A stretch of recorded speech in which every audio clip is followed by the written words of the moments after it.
secara emosional saya sangat menggebu-gebu mau menindaklanjutin para oten-oten itu meng-LP-kan ke Mabes Polri.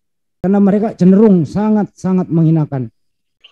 Ketika ada hujatan yang akan dilaporkan Ustadz, Tuan Guru mohon maaf, maka biasanya ini itu dikembalikannya begini. Itu dulu diperiksa karena orang muslimnya itu yang hujat kita pertama gitu. Jadi padahal kita menjawab. Ya iyalah. Polisi kita itu kan pinter, bukan bodoh. Dia tahu bahwa ribuan tahun sebelum ada Al-Quran, sudah ada kitab Taurat, yaitu kitab orang Yahudi. Dan kurang lebih 600 tahun sebelum ada Al-Quran, sudah ada kitab Injil. Nah, yang menjadi kitab orang Kristen itu adalah kitab Taurat, ditambah dengan kitab Injil. Itulah yang disebut Alkitab orang Kristen.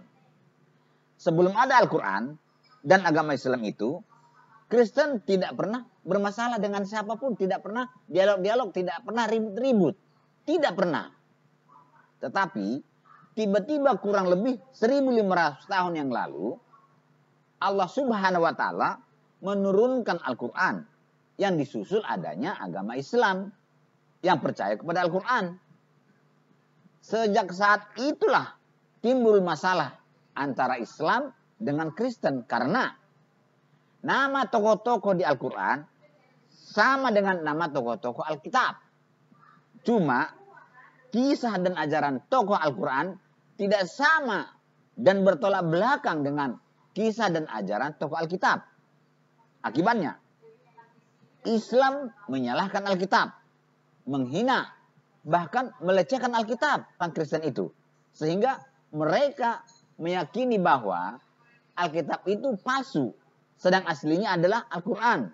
Yang walaupun Al-Quran itu belakangan muncul daripada Alkitab.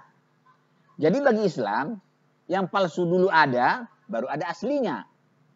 Jadi bukan yang asli dipalsukan, tetapi yang palsulah yang diaslikan. Itulah yang terjadi dalam pikiran saudara-saudaraku Muslim. Debator Muslim sangat yakin dan percaya kepada Al-Quran. Yang menjadi masalah adalah walau sangat banyak ayat-ayat Al-Quran membenarkan Taurat dan Injil seperti.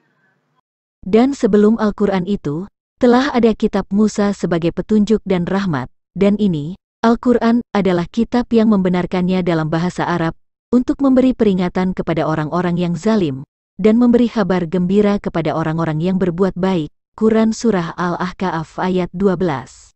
Dan ada banyak ayat-ayat Al-Quran yang berkata membenarkan kitab-kitab sebelumnya. Misalnya, Quran Surah Al-Baqarah ayat 41, Quran Surah Ali Imran ayat 3, Quran Surah Fatir ayat 31, dan lain-lain. Walau Al-Quran membenarkan Alkitab, tetapi berita dan ajaran Al-Quran itu sangat bertolak belakang dengan ajaran Alkitab. Contohnya, Al-Quran memberitakan bahwa Adam diciptakan di surga, lalu diturunkan ke bumi. Adam diturunkan di India, sedang istrinya diturunkan di Mekah. Sementara Alkitab mengatakan bahwa Adam diciptakan di bumi ini saja. Al-Quran memberitakan bahwa Ibrahim membangun Ka'bah di Mekah. Ibrahim pernah dibakar, tetapi tidak hangus. Sedang Abraham di Alkitab tidak pernah dibakar dan tidak pernah membangun Ka'bah. Musa Al-Quran pernah memukul malaikat pencabut nyawa sampai mata malaikat pencabut nyawa terpental keluar. Sedang Musa Alkitab tidak pernah memukul malaikat maut. Alkitab mengisahkan bahwa Raja Daud Alkitab pernah membunuh suami seorang perempuan. Lalu Daud mengambil perempuan itu menjadi istrinya. Sedang Nabi Daud Al-Quran tidak pernah melakukan kejahatan seperti itu. Alkitab memberitakan bahwa Yesus atau Isa pernah disalib, mati lalu hidup kembali. Sedang Yesus atau Isa Al-Quran tidak pernah mengalami mati seperti Yesus atau Isa Alkitab. Dan sangat banyak ajaran Alkitab yang bertolak belakang dengan ajaran Al-Quran. Inilah menyebabkan debator muslim bingung, sehingga mereka tidak henti-hentinya menyalahkan, melecehkan, dan menghina Alkitab. Akhirnya Ustadz Dunditan, Ustadz Yahya Waloni, dan Ustadz Juma berkata, Taurat, Zabur, Injil tidak dijaga, makanya kita tidak pernah mengetahui atau mendapatkan atau menemukan teks aslinya. Saya yang berkoar-koar di TV mengatakan kitab Bible Kristen itu bohong, di Bible Kristen itu palsu. Bible itu surat kabar, surat yang dituliskan, kabar yang maudhu alias bohong. Akhirnya pihak Kristen pun bertindak menyalahkan, melecehkan, dan menghina Al-Quran. Maka sering terjadi keributan, perkelahian, dan perang antara Islam dan Kristen. Sangat banyak manusia di antara mereka mati sia-sia gara-gara mempertahankan kebenaran kitab sucinya masing-masing. Dan sangat banyak yang masuk penjara. Seharusnya agama itu membawa kedamaian, kesejukan di antara makhluk manusia. Nyatanya kita lihat saat ini tidak. Sangat banyak manusia mati sia-sia karena membela agama. Jadi jelaslah bahwa pemicu kegaduhan adalah Al-Quran sendiri. Seandainya nama-nama tokoh Al-Quran tidak sama dengan nama-nama tokoh Alkitab, tidak akan terjadi keributan antara Islam dan Kristen. Tidak akan terjadi dialog antara Islam dan Kristen. Tidak akan terjadi penistaan agama. Polisi kita sangat paham dalam hal ini.